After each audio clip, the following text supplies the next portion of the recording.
اعوذ باللہ من الشیطان الرجیم، بسم اللہ الرحمن الرحیم۔ شمال ایچ ڈی نیوز کے اسٹوڈیو سے میں ہوں آپ میزبان عبید الرحمن سلیمانی۔ ناظرین سامعین، کیونکہ عید الاضحیٰ کا موقع بالکل قریب آ چکا ہے اور مسلمان قربانی کرنے کے لحاظ سے بڑی کوشش بھی کرتے ہیں اور کوشش کرنی چاہیے، کیونکہ قربانی کا یہ بہت اہم واقعہ بھی ہے اور اس میں بہت سارے کانسیپٹس جو ہیں وہ موجود ہیں، اور خاص کر کے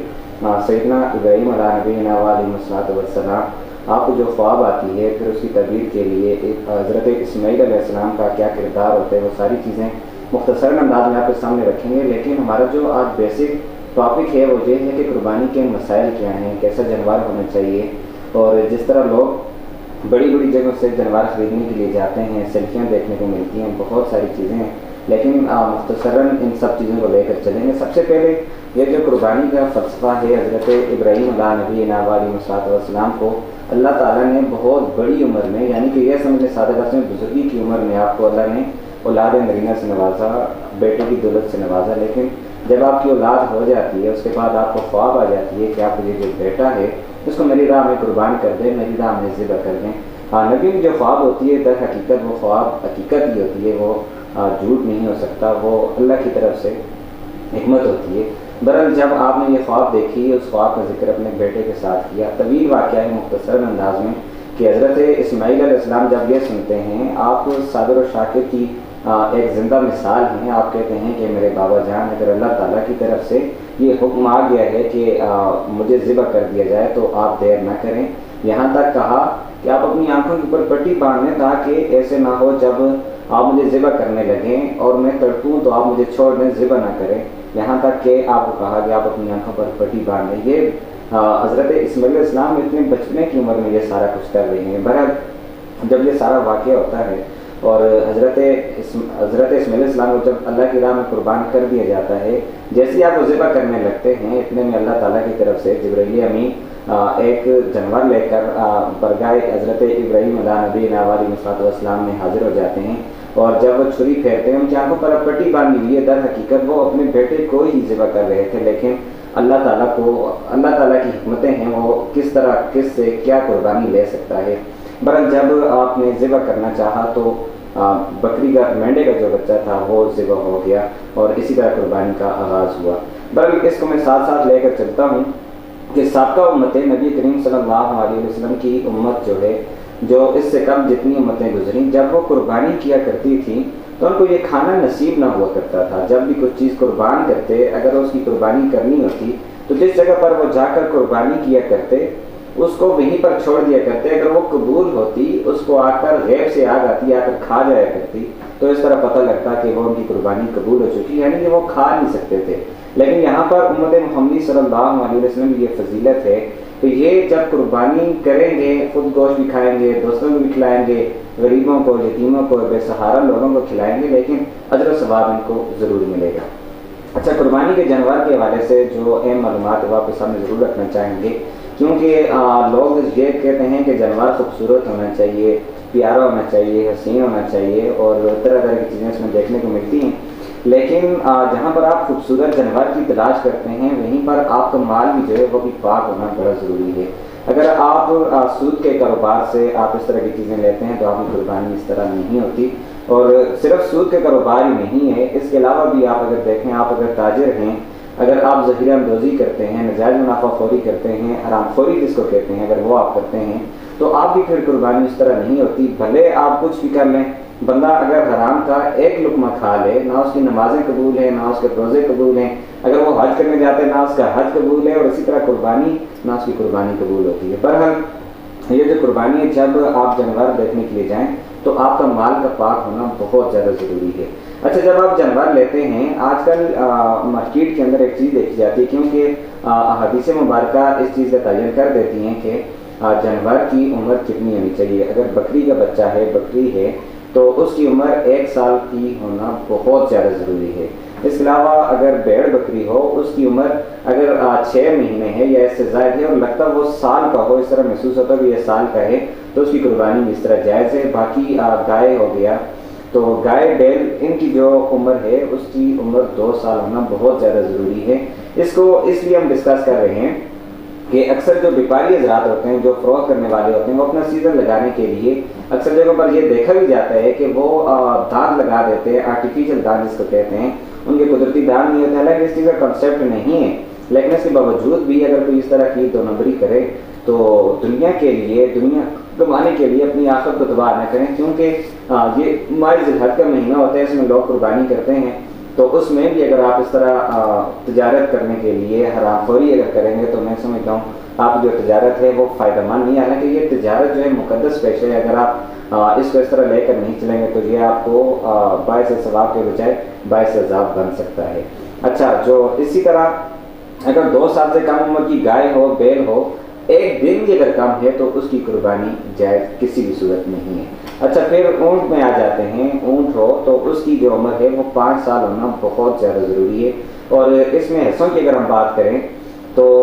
بکری ہو، بیڑ ہو، دمبا ہو، ان میں تو ایک ہی بندہ ایک حصہ کر سکتا ہے، اس کے علاوہ دوسرا حصہ نہیں کیا جا سکتا۔ اور اکثر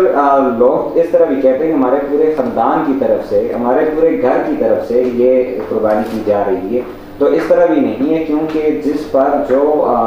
صاحب نصاب ہوگا، صاحب استطاعت ہوگا، اس پر یہ چیز واجب ہو جاتی ہے، اس کا کام بنتا ہے وہ قربانی کرے۔ ایسے نہیں ہے کہ گھر کا ایک فرد ایک جانور لے کر ذبح کر دے تو اس کی طرف سے قربانی ہو جائے گی، ایسے نہیں کر سکتے۔ اچھا، اکثر لوگ سوال کرتے ہیں کہ یہ جو عقیقہ ہے کیا اس کے حصہ بھی اس میں ڈالا جا سکتا ہے کہ نہیں ڈالا جا سکتا؟ بالکل یاد رکھیں، سیم ٹو سیم جو قربانی کے لیے جیسا جانور ہونا ضروری ہے، ایسا ہی یہیں پر عقیقے کے لیے جانور ہونا بھی ضروری ہے۔ اگر آپ قربانی کے جانور میں حصہ ڈالنا چاہتے ہیں تو بالکل آپ اس میں حصہ ڈال سکتے ہیں۔ اور اسی طرح کئی لوگ یہ سوال کرتے ہوئے دکھائی دیتے ہیں کہ کیا یہ جو گوشت ہے اس کی ذخیرہ اندوزی کی جا سکتی ہے کہ نہیں کی جا سکتی، اور کیا یہ 3 دن سے زیادہ کھایا جا سکتا ہے کہ نہیں کھایا جا سکتا؟ اس پر میں آپ کے سامنے احادیث مبارکہ رکھ دیتا ہوں تاکہ آپ لوگوں کی رہنمائی ہو سکے، اور اس پر نبی کریم صلی اللہ علیہ وسلم کے صحابہ کرام اور آپ نے جب قربانیاں کی، جب آپ نے قربانی کی تو سب کو حکم دیا کہ جب آپ یہ جو گوشت ہے اس کو کھا لیں آپ، اور جب عید کا 3را دن ہو، صبح جب آپ اٹھیں تو آپ کے پاس یہ گوشت نہیں ہونا چاہیے، یہ سارے کا سارا جتنے آپ کھا لیں اور جتنا مرضی کھا لیں، اس کا کوئی حساب و کتاب نہیں ہونا۔ اور دوسری چیز یہ ہے کہ باقی جتنا گوشت ہے اس کو صدقہ کر دینا ہے۔ تو جب اگلا سال آیا، اب اس کا یہ جو حدیث مبارکہ ہے، اب اس کی منسوخی آپ دیکھ لیں، پہلے 3 دن کا ذکر موجود ہے کہ آپ 3 دن کے اندر یہ سارے کا سارا گوشت آپ کھا سکتے ہیں، لیکن جب اگلا سال آیا پھر نبی کریم صلی اللہ علیہ وسلم کے پاس صحابہ کرام گئے، کہا یا رسول اللہ صلی اللہ علیہ وسلم اب کیا حکم ہے، اب ارشاد فرمائیے، کیا اسی طرح کرنا ہے جس طرح پہلے کیا گیا کہ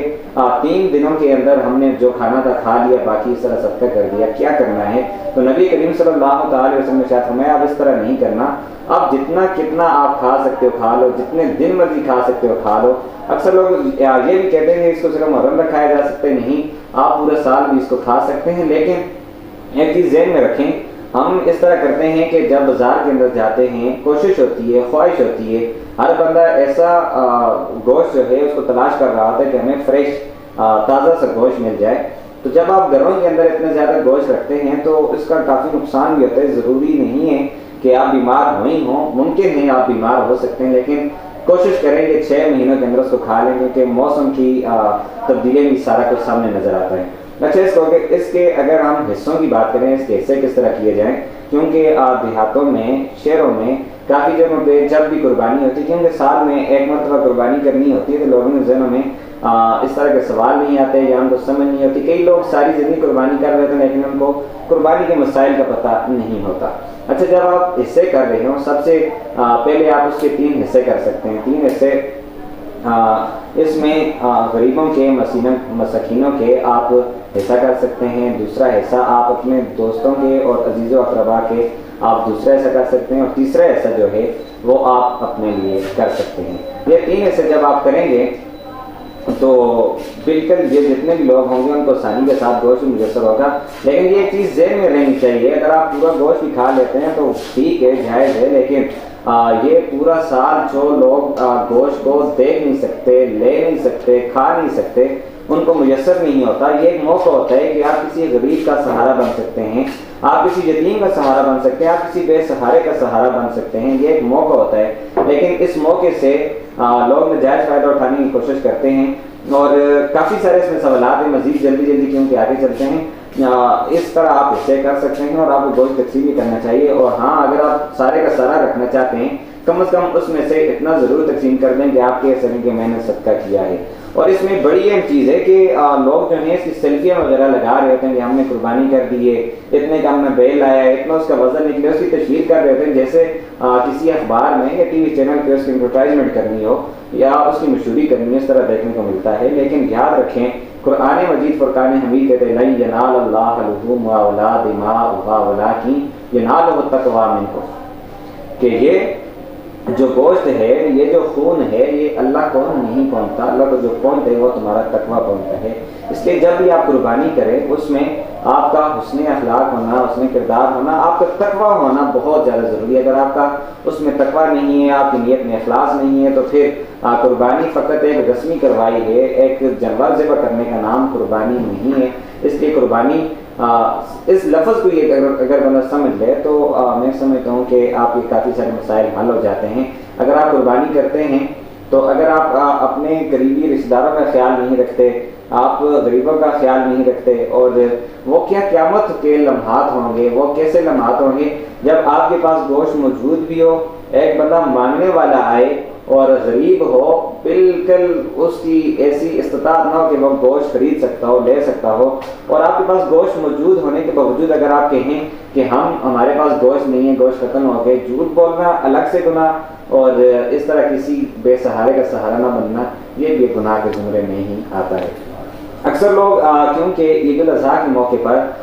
بہت ساری سہولیات میسر نہیں ہوتی کہ لوگ قصاب کو لے آتے ہیں، قصائیوں کو لے آتے ہیں کہ وہ آپ کے جانور کو ذبح کریں اور اس سلسلے کو آگے بڑھائیں تاکہ آپ کو گوشت میسر ہو۔ تو اس میں ایک چیز یہ دیکھی جاتی ہے کہ لوگ جو ہیں ان کو گوشت جو ہیں وہ اجرت قیمت میں دے دیتے ہیں، یا کوئی اور اس کا اعزا جس طرح اس کے پائے ہو گئے یا کوئی اور دیگر چیزیں کہ اس کو اجرت کے طور پر دیں، یہ بالکل کسی صورت بھی جائز نہیں ہے۔ آپ نے اس کو اجرت دینی ہے، گوشت اگر اس کا حساب دیتے ہیں تو نو ڈاؤٹ اس میں کوئی شک کی گنجائش نہیں ہے، آپ دے سکتے ہیں، لیکن بطور اجرت آپ کسی بھی صورت اس کو نہیں دے سکتے۔ اسی طرح اکثر جو لوگ ہیں وہ اس کے جانور کے جو پائے ہوتے ہیں یا اس کا سر ہوتا ہے یا دیگر جو چیزیں ہوتی ہیں تو اس کو اپنے پاس رکھ لیتے ہیں، یا اس طرح ہوتا ہے کہ وہ ایک بات بھی ہے کہ بڑی مشہور بات ہے، یہ اس طرح اس کا کوئی ریفرنس نہیں ہے، لیکن یہ بات بڑی اہم ہے کہ کسی شخص نے کہا میں نے آپ کے جانور کو تو دیکھا ہے، وہ جنت میں جا رہا تھا لیکن بار بار وہ گر جاتا تھا۔ کہا وہ کیوں گر رہا تھا؟ وہ اس وجہ سے گر رہا تھا کہ اس کی جو 4 ٹانگیں وہ آپ کے گھر میں موجود تھیں، آپ نے وہ کسی کو بھی نہیں دی، جس وجہ سے وہ بار بار گر رہا تھا، چل نہیں سکتا تھا۔ تو اس میں ایک چیز بڑی اہم ہے، یہ جو پائے ہوتے ہیں اس کو بھی تقسیم کرنا آپ کا حق بنتا ہے، اس کو قربان کر دینا، اللہ کی راہ میں دے دینا آپ کا حق بنتا ہے۔ جتنے 3 ایسے آپ کرتے ہیں جس طرح ان تینوں میں برابر آ جائے کوئی مسئلہ نہیں ہے۔ اچھا، کئی لوگ بغیر تولے بغیر وزن کیے اندازے کے ساتھ اس طرح کرتے رہتے ہیں، یہ کسی حد تک تو جائز ہے اگر زیادہ مجبوری ہو، آپ کے پاس اور کوئی راستہ نہ ہو، لیکن اگر آپ کے پاس کانٹا بھی موجود ہو جس کو آپ ترازو کہتے ہیں، اگر آپ کے پاس موجود ہو تو آپ کو چاہیے کہ آپ اس پر ہی سارے کا سارا وزن اس کا کیا کریں، برابر حصے ہو جایا کریں تاکہ لوگ آسانی کے ساتھ اس کو لے سکیں۔ اچھا، کچھ جانور ایسے ہوتے ہیں جن کی قربانی کرنا جائز نہیں ہے، جیسے کوئی لنگڑا جانور ہو، اندھا جانور ہو جس کو کانڑا کہتے ہیں، اس کا یہ لنگڑا پن ظاہر ہو رہا ہو، لولا ہو اور اس کا لاغر پن یہ سارا کچھ نظر آ رہا ہو، تو ایسے جانور کی قربانی کرنا جائز نہیں ہے۔ اچھا، اکثر لوگ سوال کرتے ہیں کہ کون سا جانور ہے جس کی قربانی کرنا سب سے زیادہ بہتر ہے؟ سب سے زیادہ بہتر یہی ہے کہ آپ ایک جانور لے لیں، چاہے وہ بکری کا بچہ ہو، آپ اس کو ذبح کر لیں، یہ الگ سے آپ جو قربانی کرتے ہیں یہ سب سے افضل قربانی ہے۔ اور اسی طرح عید کے 3 دن آپ اس طرح قربانی کر سکتے ہیں۔ اچھا، جو اہم بات ہے وہ یہ بھی ہے، اکثر لوگ جو ہیں وہ کہتے ہیں کہ ہم گوشت کے ساتھ روزہ افطار کریں گے۔ یاد رکھیے یہ قابل توجہ ہے کہ یہ جو آپ روزہ کہتے ہیں، روزہ عید کے دن فقط صرف شیطان کا ہوتا ہے، اس علاوہ کسی کا روزہ نہیں ہوتا۔ سال میں 5 دن ایسے ہیں جن میں روزہ رکھنا حرام ہے، جس میں یکم شوال آتا ہے جس کو آپ چھوٹی عید کہتے ہیں۔ اس شوال یکم شوال کو یعنی کہ عید الفطر کے دن روزہ رکھنا کسی بھی صورت جائز نہیں ہے، یہ روزہ رکھنا حرام ہے۔ اس کے بعد تھی بڑی عید جس کو آپ 10 ذی الحج کہتے ہیں، 10 ذی الحج کو روزہ رکھنا حرام ہے۔ اس کے بعد 11 12 13 یہ سال میں 5 دن ایسے ہیں جن میں روزہ رکھنا حرام ہے، ان 5 دنوں میں آپ روزہ نہیں رکھ سکتے۔ قربانی کے جانوروں کو اکثر لوگ جو ہیں جب لے آتے ہیں تو بہت سارے مسائل مزید دیکھنے کو ملتے ہیں۔ کہتے ہیں کیونکہ حدیث مبارکہ ہے کہ جو جانور ہے یہ قیامت کے دن آپ کو پولیس رات سے آسانی کے ساتھ لے کر چلا جائے گا، یا یہ ذریعہ نجات بن جاتا ہے، شفاعت کا ذریعہ بن جاتا ہے، اس پر آپ سفر کرتے ہوئے چلے جائیں گے۔ تو اکثر نہیں پتہ ہوتا لوگوں کو، تو وہ اس پر بیٹھ کر سوار ہو کر اس کو چلانے کی کوشش کرتے ہیں کہ کیا واقعی یہ پل صراط سے چل سکے گا کہ نہیں چل سکے گا۔ تو بہرحال یہ جو اللہ کی راہ میں قربان کیے ہوئے جانور ہوتے ہیں ان کی اپنی ایک حیثیت ہے، اسٹیٹس ہے، ویلیو ہے، طاقت ہے، پاور ہے۔ جب وہ بروز معاشر آپ کے سامنے ہوں گے پھر پتہ لگے گا کہ وہ کس طرح آپ کو پل صراط سے گزار رہے ہوں گے، اور ان کو اس طرح چیک کرنے کی ضرورت نہیں ہے۔ آپ خلوص نیت کے ساتھ، اخلاص کے ساتھ، تقویٰ کے ساتھ اللہ کی راہ میں قربانی کریں، اللہ قبول کرنے والی ذات ہے۔ اچھا، کیونکہ وقت کافی ہو چکا ہے، اس میں مزید مختصر کر کے چلتا ہوں۔ بہت سارے لوگ ہیں جو قربانی نہیں کر سکتے، تو نبی کریم صلی اللہ علیہ وآلہ وسلم اپنی قربانی کیا کرتے تھے، ساتھ اپنی امت کی طرف سے بھی قربانی کیا کرتے تھے۔ نبی کریم صلی اللہ علیہ وآلہ وسلم نے حضرت عائشہ صدیقہ رضی اللہ تعالیٰ عنہ سے روایت ہے، اور اسی طرح حضرت جابر رضی اللہ تعالیٰ عنہ سے اور دیگر اصحاب کرام سے یہ روایت ملتی ہے کہ نبی کریم صلی اللہ علیہ وآلہ وسلم جب آپ کا یہ جو آخری خطبہ تھا، جب آپ عید الاضحیٰ کا خطبہ دے کر آئے، جیسے ہی آپ آئے پھر آپ نے بلوایا، میڈا جیسے ہی آیا آپ نے اس کو ذبح کیا، کہا یہ میری طرف سے ہے اور میری امت کی طرف سے ہے۔ یعنی کہ جو لوگ غریب ہیں ان کو پریشان ہونے کی ضرورت نہیں ہے، غمگین ہونے کی ضرورت نہیں ہے۔ ہاں، اگر آپ صاحب نصاب ہیں، صاحب استطاعت ہیں، پھر آپ پر قربانی کرنا ضروری ہے۔ یہ وعید یاد رکھیں، جو لوگ صاحب استطاعت ہیں، صاحب نصاب ہیں، اس پر سال گزرنا جس طرح زکوٰۃ کے لیے ضروری ہوتا ہے، یہ چکر نہیں ہے۔ اگر آپ کے پاس آخری دن بھی اس طرح پیسے آ جاتے ہیں، رقم آ جاتی ہے، آپ کے پاس اتنی دولت ہو جاتی ہے، تو آپ کا کام بنتا ہے کہ آپ اللہ کی راہ میں قربانی کریں۔ اور اسی طرح جو میں بات کرنا چاہ رہا تھا کہ اللہ کے نبی حضرت محمد مصطفیٰ صلی اللہ علیہ وسلم نے اپنی امت کی طرف سے جہاں پر قربانی کی، جب آپ اس دنیا سے رخصت ہونے لگے، حضرت علی کرم اللہ تعالیٰ وجہ الکریم کو حکم دیا، کہا اے علی اس کے بعد کیونکہ میں نے تو اس دنیا سے رخصت ہو جانا ہے، اس کے بعد تم نے اپنی امت، میری امت کی طرف سے آپ نے قربانی کرنی ہے۔ تو حضرت علی کرم اللہ تعالیٰ وجہ الکریم جب بھی آپ قربانی کیا کرتے تو اس امت کی طرف سے بھی نبی کریم صلی اللہ علیہ وسلم کے حکم کے مطابق آپ قربانی کیا کرتے تھے۔ اچھا، بہت سارے لوگ جو ہیں، کیونکہ آپ کو پتہ ہے کہ حج کا فریضہ ادا کرنے کے لیے گئے، کئی لوگوں کی آنکھوں میں آنسو ہوتے ہیں، کئی لوگوں کی آنکھوں میں خوشی ہوتی ہے، اور یہ ساری چیزیں دیکھنے کو ملتی ہیں، لیکن یاد رکھیں پریشان ہونے کی ضرورت نہیں ہے، غمگین ہونے کی ضرورت نہیں ہے۔ اسلام از دا کمپلیٹڈ کوڈ آف لائف، اسلام ایک مکمل ذات حیات ہے۔ جو لوگ حج کرنے گئے اللہ ان کے حج کو قبول فرمائے، لیکن جو لوگ نہیں جا سکتے، جن کے والدین زندہ ہیں، نبی کریم صلی اللہ علیہ وآلہ وسلم کی حدیث مبارکہ ہمیں یہ بتاتی ہے، یہ سمجھاتی ہے کہ اگر آپ کے والدین زندہ ہوں، وہ لوگ جو غریب ہیں، حج نہیں کر سکتے، عمرہ نہیں کر سکتے، مدینے نہیں پہنچ سکتے، ہر کسی کی خواہش طلب ضرور ہوتی ہے، ان کے لیے حدیث میں بیان کر رہا ہوں کہ نبی کریم صلی اللہ تعالی علیہ وسلم نے ارشاد فرمایا، جو شخص اپنے والدین کو پیار کی نگاہ کے ساتھ دیکھے، اللہ کریم اس کو مقبول حج اور عمرے کا ثواب عطا فرماتا ہے۔ تو صحابی رسول نے عرض کی، یا رسول اللہ صلی اللہ علیہ وآلہ وسلم، ایک بندہ اس کے والدین زندہ ہوں، وہ اس کو 100 مرتبہ پیار کی نگاہ کے ساتھ دیکھے تو پھر کیا حکم ہوگا؟ ان لوگوں کے لیے سنیے جو اپنے والدین کو پیار کے ساتھ دیکھتے ہیں، اور وہ لوگ بھی ضرور سنیے جو اپنے والدین کو پیار کی نگاہ کے ساتھ نہیں دیکھتے، غصے کی نگاہ سے دیکھتے ہیں۔ نبی کریم صلی اللہ تعالی علیہ وسلم نے ارشاد فرمایا، جو لوگ اپنے والدین کو پیار کی نگاہ کے ساتھ 100 مرتبہ بھی دیکھیں، اللہ کی طاقت ہے، اللہ کی پاور ہے، اللہ ثواب عطا کرنے والا ہے، وہ بے نیاز ہے، اس کو 100 حج اور عمروں کا، مقبول عمروں کا ثواب ملے گا۔ یہ بہت بڑا ثواب ہے۔ اچھا، جو لوگ قربانی کا جانور ذبح کرتے ہیں، آخری بات میں کرتا ہوں پھر اختتام کرتے ہیں، جو کوئی بھی اللہ کی راہ میں جانور کو ذبح کرتا ہے، اس کے ہر بال کے بدلے اللہ کریم اس بندے کو نیکی عطا فرماتا ہے۔ صحابی رسول نے عرض کی، یا رسول اللہ صلی اللہ علیہ وآلہ وسلم، یہ تو ٹھیک ہے، باقی جو جانور ہیں ان کے تو بال اتنے زیادہ نہیں ہوتے، لیکن یہ جو بھیڑ ہیں، دمبے جس کو کہتے ہیں، ان کے بال تو بہت گھنے ہوتے ہیں، بہت زیادہ ہوتے ہیں۔ تو اس کے بارے میں کیا حکم ہے؟ تو نبی کریم صلی اللہ تعالیٰ علیہ وسلم نے ارشاد فرمایا کہ یہ جو اس کے بال ہیں، ہر بال کے برابر اللہ نیکی عطا فرماتا ہے، چاہے وہ دمبا ہو یا کوئی بھی چیز۔ بہرحال اللہ کریم سے دعا ہے کہ وہ ہمیں صراط مستقیم پر چلنے کی توفیق عطا فرمائے۔ کوشش کریں اگر آپ قربانی کرتے ہیں اپنے عزیز و اقربا کا ضرور خیال رکھیں، ایسے بے سہارا لوگ ان کا سہارا ضرور بنیں، اور آخر پر اس کی یہ جو کھالیں ہوتی ہیں اس کے بارے سے بھی ضرور نوٹ کر لیں کہ یہ جو اس کی کھالیں ہوتی ہیں جس کو آپ چمڑا کہتے ہیں، یہ کون لینے کا حق رکھتا ہے، اس پر آپ کو یاد رکھیں۔ یہ جو دینی مدارس ہوتے ہیں، مدارس کے جو طلبہ ہوتے ہیں، ان کی خدمت کے لیے اس کو استعمال کیا جا سکتا ہے۔ ایسی فلاحی تنظیمیں جو کہ خدمت خلق کر رہی ہوں یا کسی کی ایمبولینس سروس ہو، سادہ الفاظ میں کہتا ہوں، کافی ساری فاؤنڈیشن میں کسی ایک کا بھی نام نہیں لیتا کیونکہ کسی کا نام رہ گیا پھر اس طرح بات اچھی نہیں لگتی۔ بہت ساری ایسی فاؤنڈیشن ہیں جو خدمت خلق کر رہی ہوتی ہیں، تو ایسے لوگوں کے لیے آپ اس طرح چمڑوں کے ذریعے، کھالوں کے ذریعے مدد امداد کر سکتے ہیں۔ اللہ کریم سے دعا ہے کہ وہ ہمیں قربانی کے مسائل کو حقیقی معنوں میں سمجھنے کی توفیق عطا فرمائے، اور حقیقتاً آپ یاد رکھیں قربانی کا آخری مہینہ اور قربانی کا پہلا مہینہ یہ عظیم قربانی کا ہمیں یاد دلاتا ہے۔ اللہ کریم ہم سب کا حامی ناصر۔ السلام علیکم ورحمۃ اللہ وبرکاتہ۔